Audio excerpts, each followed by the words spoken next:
ఒక దేవుడు ప్రతి 12 నుంచి 19 సంవత్సరాలకు కొత్త శరీరాన్ని ధరిస్తాడట. ఒక ఆలయం. అక్కడ జరిగే అత్యంత రహస్యమైన కార్యక్రమంలో ఎవరూ చూడకూడదట. ఒక విగ్రహం. చేతులు, కాళ్ళు లేకపోయినా ప్రపంచం మొత్తం పూజిస్తుందట. ఇవి కేవలం కథలా? లేక శతాబ్దాలుగా కొనసాగుతున్న సంప్రదాయాలా? ఈ రోజు మనం భారతదేశంలోని అత్యంత పవిత్రమైన చార్ ధామ్ యాత్ర గురించి దాదాపు ప్రతి ఒక్కరికీ తెలిసిన ఒక మహాపుణ్యక్షేత్రం పూరీ జగన్నాథ ఆలయం గురించి తెలుసుకోబోతున్నాం. ఆది శంకరాచార్యులు ప్రతిష్ఠించిన 4 పవిత్ర ధామ్లలో తూర్పు దిక్కుకు ప్రతీకగా నిలిచిన ఈ జగన్నాథ ధామ్ కేవలం ఒక దేవాలయం మాత్రమే కాదు. వేల సంవత్సరాల చరిత్ర, అద్భుతమైన సంప్రదాయాలు, ఇంకా ప్రపంచాన్ని ఆశ్చర్యపరిచే ఎన్నో రహస్యాలకు నిలయం. ఈ రోజు ఆ రహస్యాలన్నింటినీ ఒక్కొక్కటిగా తెలుసుకుందాం. అసలు జగన్నాథుడిని మొదట ఎవరు పూజించారు? ఈరోజు కోట్లాది మంది దర్శించే జగన్నాథుడిని మొదట రాజులు కాదు, గిరిజనులే పూజించారని పురాణ కథనాలు చెబుతున్నాయి. ఆ కాలంలో ఒడిశా అడవుల్లో శబర గిరిజన తెగ నివసించేది. ఆ తెగ నాయకుడు విశ్వవాసు. అతడు ప్రతిరోజూ అడవిలోని ఒక రహస్య ప్రదేశానికి వెళ్లి నీలమాధవుడు అనే దైవాన్ని పూజించేవాడని కథ చెబుతుంది. ఆ దేవుడిని ఎవరికీ చూపించేవాడు కాదు. అంతటి దైవరహస్యం అతని హృదయంలోనే ఉండేది. రాజు ఇంద్రద్యుమ్నుడి కోరిక. అదే సమయంలో మాళవదేశాన్ని పాలిస్తున్న రాజు ఇంద్రద్యుమ్నుడు నీలమాధవుడి మహిమ గురించి విన్నాడు. ఆ దేవుడిని నేను దర్శించాలి. ఆయన కోసం ఒక గొప్ప ఆలయం నిర్మించాలి అని సంకల్పించాడు. అందుకోసం విద్యాపతి అనే బ్రాహ్మణుడిని ఒడిశాకు పంపించాడు. ఎన్నో రోజులు వెతికిన తర్వాత విద్యాపతికి విశ్వవాసు కనిపించాడు. కాని అతడు నీలమాధవుడి స్థలాన్ని చెప్పడానికి నిరాకరించాడు. తర్వాత జరిగిన పరిణామాల్లో విశ్వవాసు కుమార్తె లలితతో విద్యాపతి వివాహం జరిగినట్లు పురాణం చెబుతుంది.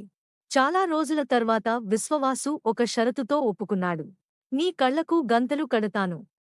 దారి చూడకూడదు. విద్యాపతి కూడా అంగీకరించాడు. ఆవాల గింజల తెలివి. కానీ విద్యాపతి ఒక తెలివైన పని చేశాడు. దారిలో వెళ్తూ తన వస్త్రంలో దాచుకున్న ఆవాల గింజలను ఒక్కొక్కటిగా నేలపై చల్లుతూ వెళ్లాడు. కొన్ని రోజుల తర్వాత వర్షాలు పడ్డాయి. ఆ గింజలు మొలిచాయి. చిన్న మొక్కలు దారి చూపించాయి. ఆ దారినే అనుసరించి రాజు ఇంద్రద్యుమ్నుడు అడవికి చేరుకున్నాడు. కాని అక్కడికి చేరేసరికి నీలమాధవుడు కనిపించలేదు. రాజు తీవ్ర నిరాశకు గురయ్యాడు. అప్పుడే ఒక దివ్య ఆకాశవాణి వినిపించిందని పురాణం చెబుతుంది. సముద్రంలో కొట్టుకొచ్చే పవిత్రదారుతో నా కొత్త రూపాన్ని తయారుచేయి. సముద్రం నుంచి వచ్చిన దివ్యదారు. కొన్ని రోజుల తర్వాత సముద్ర తీరానికి ఒక విశాలమైన పవిత్ర చెక్క దుంగ కొట్టుకొచ్చిందని కథనం చెబుతుంది. ఎంతమంది లాగినా అది కదల్లేదు.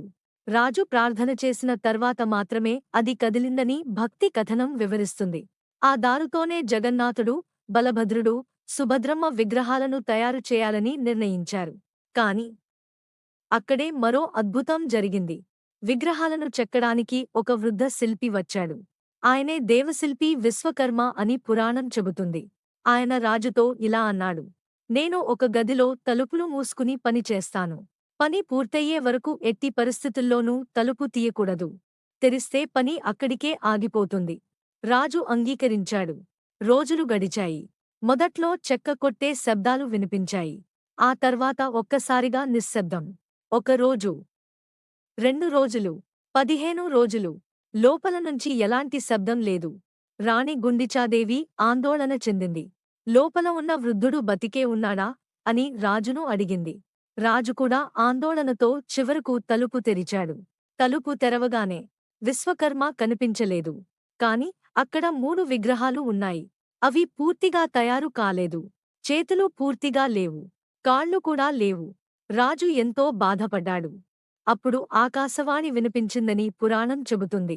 ఇదే నా సంకల్పం. ఈ రూపంలోనే నేను యుగయుగాల పాటు పూజలు అందుకుంటాను. అప్పటినుంచి నేటి వరకు జగన్నాథుడు, బలభద్రుడు, సుభద్రమ్మ ఈ ప్రత్యేక రూపంలోనే పూజలు అందుకుంటున్నారు. మరికొందరు ఆధ్యాత్మిక పండితులు ఈ రూపానికి మరో అర్థం చెబుతారు. జగన్నాథుడు అందరి దేవుడు. ఆయనకు పూర్తి చేతులు లేకపోయినా అందరినీ ఆలింగనం చేసుకుంటాడు. పూర్తి కాళ్ళు లేకపోయినా ప్రతి భక్తుని వద్దకు చేరుకుంటాడు. అది భక్తి భావన. చారిత్రకంగా నిర్ధారిత వివరణ శ్రీకృష్ణుడు భూమిపై తన అవతారాన్ని ముగించిన వేల సంవత్సరాల తర్వాత కూడా ఆయన గుండె ఇంకా ఈ భూమిపైనే ఉందని చెబితే మీరు నమ్ముతారా? ప్రతి 12 నుంచి 19 సంవత్సరాలకు ఒకసారి అర్ధరాత్రి ఆలయంలోని అన్ని దీపాలను ఆర్పేస్తారు. తలుపులు మూసేస్తారు. కొద్దిమంది సేవకులు మాత్రమే లోపలికి వెళ్తారు. అక్కడ జరిగే ఒక రహస్యాన్ని ప్రపంచంలో ఎవరూ పూర్తిగా చూడలేరు. ఆ రహస్యమే బ్రహ్మ పరివర్తన. అసలు ఆ బ్రహ్మ పదార్థం ఏమిటి? అది నిజంగా శ్రీకృష్ణుడి గుండెనా? ఇప్పుడు ఆ అద్భుతమైన కథలోకి వెళ్దాం. శ్రీకృష్ణుడి చివరి క్షణాలు. మహాభారత యుద్ధం ముగిసిన తర్వాత శ్రీకృష్ణుడు తన అవతారాన్ని ముగించాల్సిన సమయం వచ్చింది. ఒకరోజు అడవిలో పవిత్ర వృక్షం కింద ధ్యానంలో కూర్చున్న శ్రీకృష్ణుడిని వేటగాడు జరా జింకగా భావించి బాణం వదిలాడు. తన తప్పును తెలుసుకున్న జరా భయంతో శ్రీకృష్ణుడి పాదాలపై పడిపోయాడు. అప్పుడు శ్రీకృష్ణుడు చిరునవ్వుతో అతడిని క్షమించి తన దివ్య లోకానికి ప్రయాణించే సమయం వచ్చిందని చెప్పినట్లు పురాణాలు వివరిస్తాయి. అగ్నిలో కాలిపోని దివ్యతత్వం. శ్రీకృష్ణుడి అంత్యక్రియలు జరిగిన తర్వాత ఒక ఆశ్చర్యకరమైన సంఘటన జరిగిందని సంప్రదాయ కథనం చెబుతుంది. ఆయన దివ్య శరీరం అగ్నికి ఆహుతి అయినప్పటికీ ఒక పవిత్రమైన దివ్యతత్వం మాత్రం అగ్నిలో కాలిపోలేదని భక్తుల విశ్వాసం. దానినే బ్రహ్మ పదార్థం లేదా బ్రహ్మతత్వం అని పిలుస్తారు. పూరికి ఎలా చేరింది? సంప్రదాయ కథనం ప్రకారం ఆ పవిత్ర బ్రహ్మతత్వం సముద్ర జలాల ద్వారా ఒడిశా తీరానికి చేరింది. అదే సమయంలో దివ్యకాంతితో మెరిసే పవిత్ర వేప చెక్క దారు బ్రహ్మ రాజు ఇంద్రద్యుమ్నుడికి లభించింది. ఆ చెక్కతో జగన్నాథుడు, బలభద్రుడు, సుభద్రమ్మ వారి విగ్రహాలను రూపొందించారు. తర్వాత ఆ దివ్య బ్రహ్మతత్వాన్ని జగన్నాథుడి విగ్రహంలో ప్రతిష్ఠించారని ఆలయ సంప్రదాయం చెబుతుంది.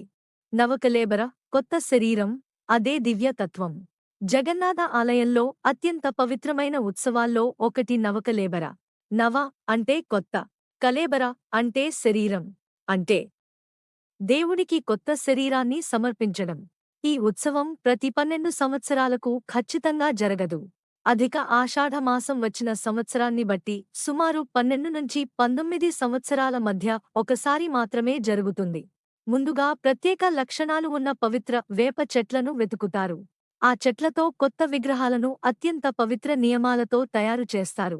అర్ధరాత్రి జరిగే అత్యంత రహస్యమైన క్షణం. నవకళేబరలో అత్యంత రహస్యమైన ఘట్టం బ్రహ్మ పరివర్తన. అర్ధరాత్రి ఆలయంలోని దీపాలను ఆర్పేస్తారు. తలుపులన్నీ మూసివేస్తారు. కొద్దిమంది ప్రత్యేక సేవకులు మాత్రమే లోపలికి ప్రవేశిస్తారు.